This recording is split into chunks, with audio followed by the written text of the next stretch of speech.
Hello and welcome to another Sewing Machines UK tutorial. In this episode I'm going to teach you a manual technique to convert photos into stitches. It's really simple and I've had a lot of success with it. It seems to work especially well with pets and dogs and stuff like that, so that's what I'm going to use in this video. I'm just going to grab an image off of Pexels, which is a great place to find really high quality royalty free images. I'm going to go with this picture of a husky from Antonio Florentini. Feel free to grab this image. I will leave a link to it in the description, then you can sort of follow along with me whilst we do it. First things first, I'm going to boot up PE Design 11 and start a new blank design. I'm going to go with a 180 by 300mm hoop. Hit OK. For reference, you can go with any size hoop, but the bigger the hoop, the more detail you can get into the image, so make sure you don't pick something too small. For the fabric selection, I'm just going to stay on default because it doesn't really matter. We're going to start off as we have done before by going to the Image tab. Under the Image tab, I'm then going to click Open, and then From File. As you can see, I actually have a few versions of the image that I downloaded from Pexels. And the reason for that is that I downloaded multiple different sizes so that I can demonstrate this to you. Let's start with a very high resolution image. As you can see, it's taking quite a while to load. When it finally does load, you can see that everything is very laggy. Like when I scroll, it's lagging, and also it's way too big for the image frame. You can scale it down, but it will still be laggy because the image is too big for the software to handle. I'm going to go ahead and delete this. The way to combat this is by going on Open again, From File, and select a lower resolution image. Pexels is great because you can download it at whatever size you want, and I'd recommend the smallest size. Anything over 1000 pixels by 1000 pixels is going to be a little bit laggy to work with. As you can see, this one's perfect. As you can see, the image is slightly too big for the frame.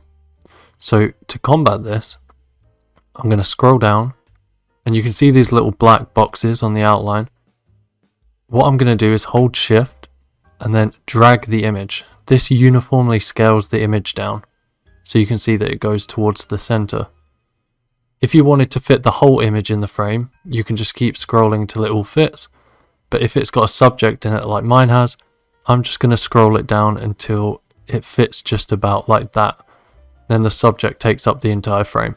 It doesn't matter if it overlaps the edge a little bit because we're just going to use it as a guide anyway.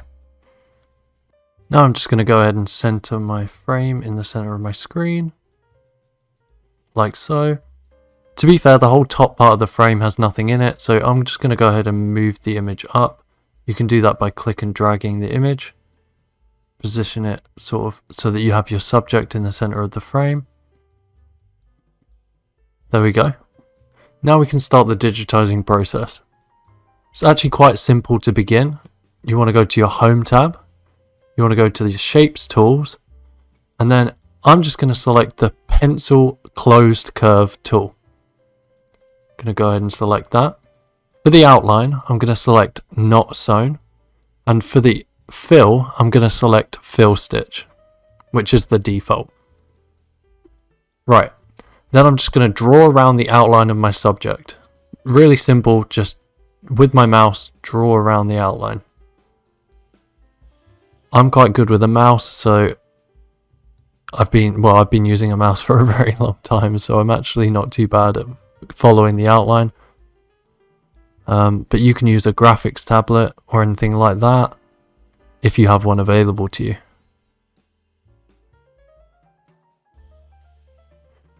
You can see his foot is actually in the photo, but I'm just going to sort of pretend I know where it is.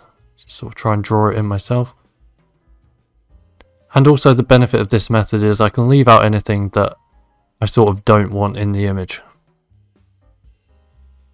Like that lead.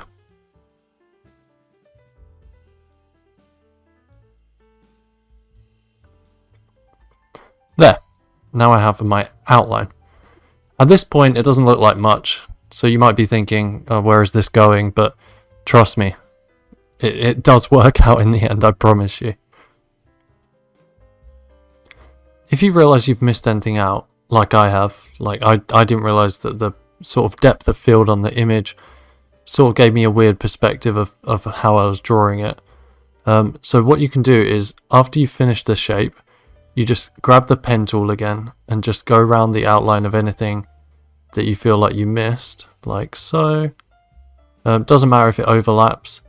And also his paw down here, I missed that. Right, and then you want to go on the select tool at the top left, and then hold Control down and select all of the elements. Another way of doing this is by dragging a box over the whole image. That way you'll make sure you got every element. Then you want to go on Modify Overlap and click Merge.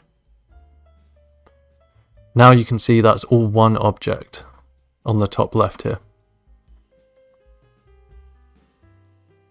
Right, now we can do the fun part.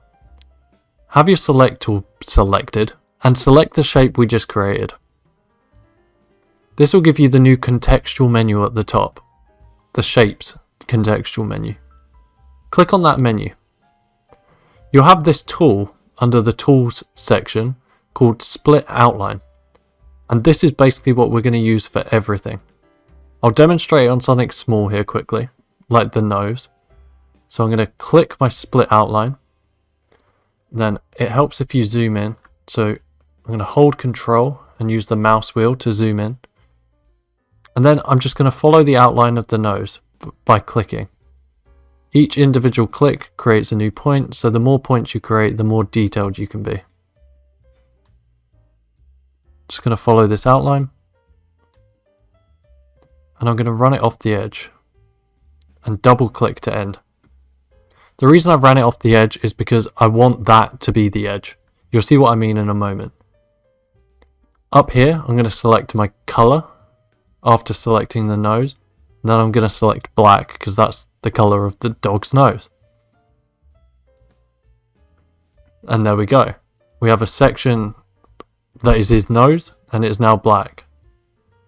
That's going to be the basis of everything we do from now on. It's quite simple. I'll show you again with a bigger section. It helps to think of each part of the dog as a coloured block. I'm just going to press Ctrl A to select everything quickly. Then in my sewing attributes, I'm going to go to expert mode at the bottom here. And then I'm going to change the fill density to 2 lines per millimeter. That's just going to help me see the image better whilst I do this process. The section I'm going to tackle next is probably going to be the harder section, which is this black outline, I would say, or black like sort of area on the dog. You've got to use sort of a bit of creativity and a bit of artistic license when doing this process. You'll see what I mean. I'm going to go ahead and select it. Oh, I've got everything selected. You want to select just the main sort of blue part. This is why I always try and keep the body of it blue and change the colors as I go so that I know what my main sort of section that I'm cutting pieces out of is. So I'm going to go on shapes, split outline again. And then I'm going to start right here by the eye. It always helps to start on a point that intersects with the edge. I'm just going to follow the outline of this black area. And then it goes off the ear so I don't have to be as precise. Go straight across the head, and I'm going to start on the other ear now. Then sort of work my way down the edge here. The sort of arm here. Since I'm ignoring that lead, I'm not going to follow that, even though it does look like a piece of like sort of dark black. I'm going to ignore it. Follow up here sort of as best as I can. Also, don't forget to like and subscribe if you find this video useful at all. You have a lot of creative control with this method. You can sort of make things look like whatever they want, or whatever you want rather.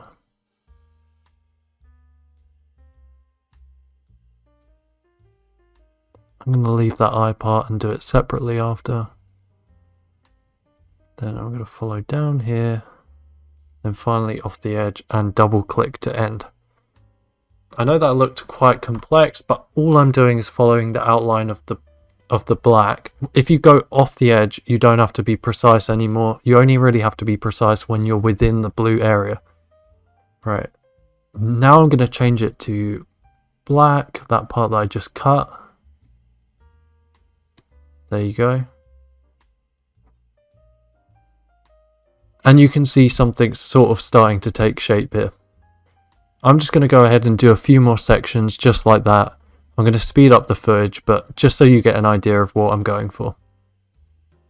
Before I do that though, by some sort of happy accident, the ears seem to have been cut out sort of in the process of cutting out that black area, so I'm just going to change those to white right now. There we go. And I'm going to continue.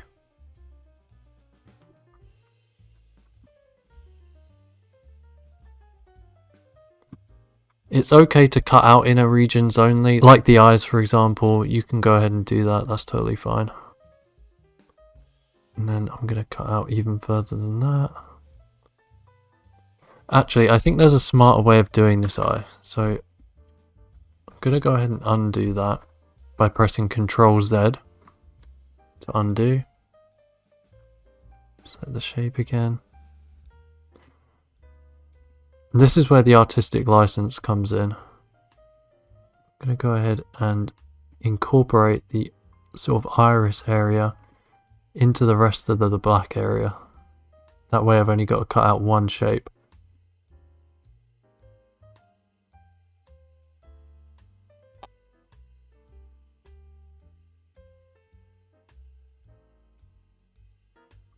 I'm going to do the same with this eye.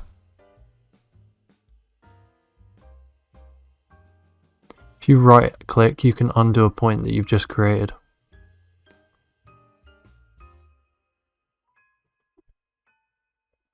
Going to add a bit more detail to the ears.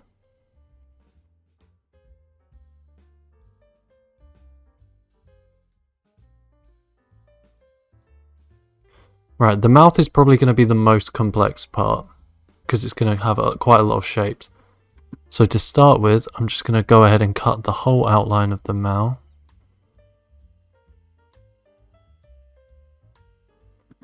Then I'm going to select that and then cut each individual aspect. Like I'll start with the tongue.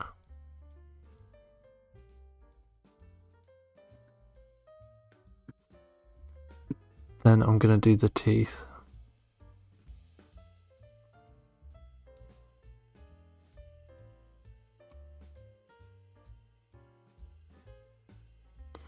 If I think I don't need that section, I'm just going to delete it.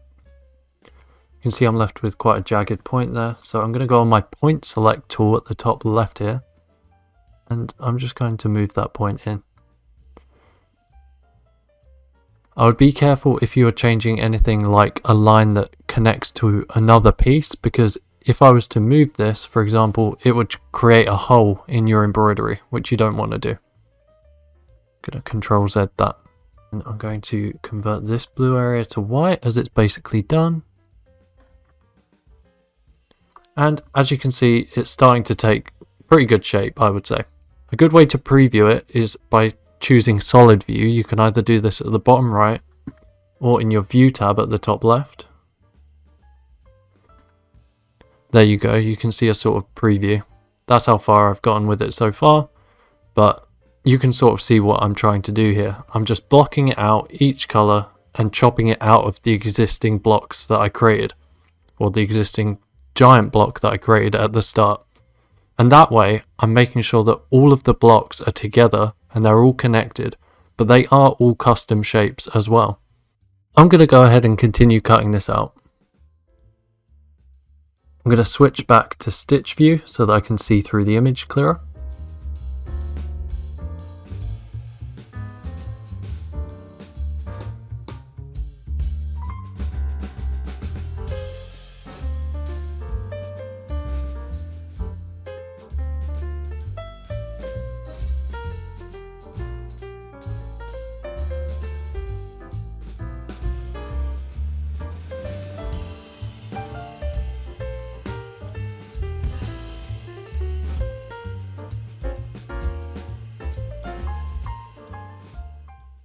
It's at this point that you want to start thinking about adding some artistic details like shading. I'll show you how I do that. I'm going to go back to stitch view. I'm going to select the face, for example. Then simply split outline as I have done every other time. Just follow the sort of jawline. And then change it to a slightly darker grey. It doesn't matter if the colour's not quite right because I can change it whenever I feel like. I'm going to go ahead and do the same down here. I don't really want the harness to be in it, so I'm just going to ignore it as if it's not there.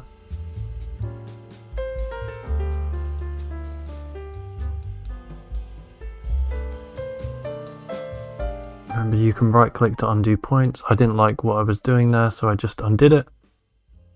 I'm just going to try and put some shadow on the underside here. Remember, you've got that artistic license, you can sort of make it up. Right, and let's see how that looks. I think that's starting to look pretty good. I feel like the face and ears need a little bit more detail, so I'll go in with the shadow again. Switching back to stitch view.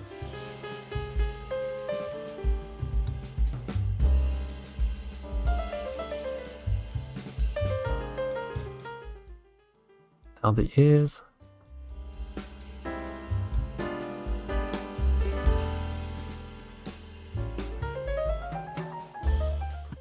Let's see what I'm working with now. I think maybe the part that I did with the mouth is too much, so if I want to undo anything without undoing all the stuff with the ears as well, I can simply select that block and the two white blocks next to it, and then go on modify overlap and merge. And that'll merge them back together, so it's as if I never created it in the first place. I think possibly it's the colour that's throwing me off, so I'm going to go ahead and select all those shaded sections. And then under the Shapes tab, I'm going to go ahead and change the colour to a grey instead. And I think I prefer that. Do a little bit more down here.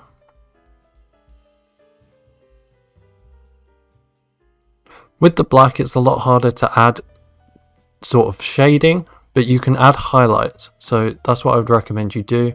I'll show an example here.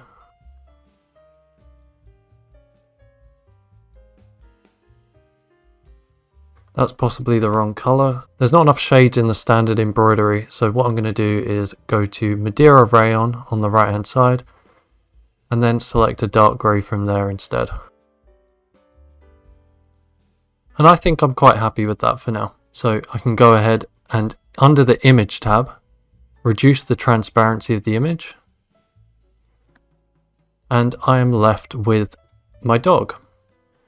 I can then select the whole thing by dragging a box over it and move it into the frame.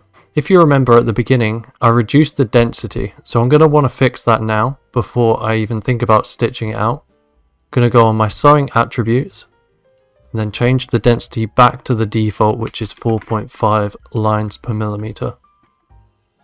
Hit enter, and as you can see, the stitches are a lot denser now. And I'm basically ready to stitch it out. A few housekeeping things to keep in mind before you do stitch out are as follows. You might want to right click on the left hand side on your layers, click select all, and then do a color sort. This will sort of try and block similar colors and in similar areas together. It sort of optimized the way that it's going to stitch out. Second thing to bear in mind is if we look at this image of another one that I've done, the image on the left, because of the fabric I was using, the stretch can cause gaps to form. As you can see, the image on the left, all of the stitches are vertical, and therefore all the gaps that formed are sort of in vertical spaces. The stretching stretched the fabric vertically. There's two ways to combat this, and I would probably just use both of them anyway, and that is to use a 45-degree sew angle, as well as a 0.5mm pull compensation, or sometimes even higher pull compensation depending on the fabric you're using. And that will result in an image on the right. You don't want your stitch out to look like the image on the left. To achieve this, all I'm going to do is select everything by dragging a box, and under sewing attributes on the right hand side, I'm going to make sure that my sewing direction is 45 degrees, as well as making sure that I have a pull compensation of 0.5 millimeters. And 0.5 millimeters is the baseline. You can go higher than this depending on your fabric. Then all there is to do is save it and then stitch it out. I really hope that you've enjoyed this, and I hope that you can get some use out of it. It's applicable to not just animals. You can use it in many different ways. You can use it with people, you can use it with certain logos. This works. It's very usable in multiple scenarios, so I can't wait to see what you guys use it for. Thanks for watching, and I'll see you in the next one.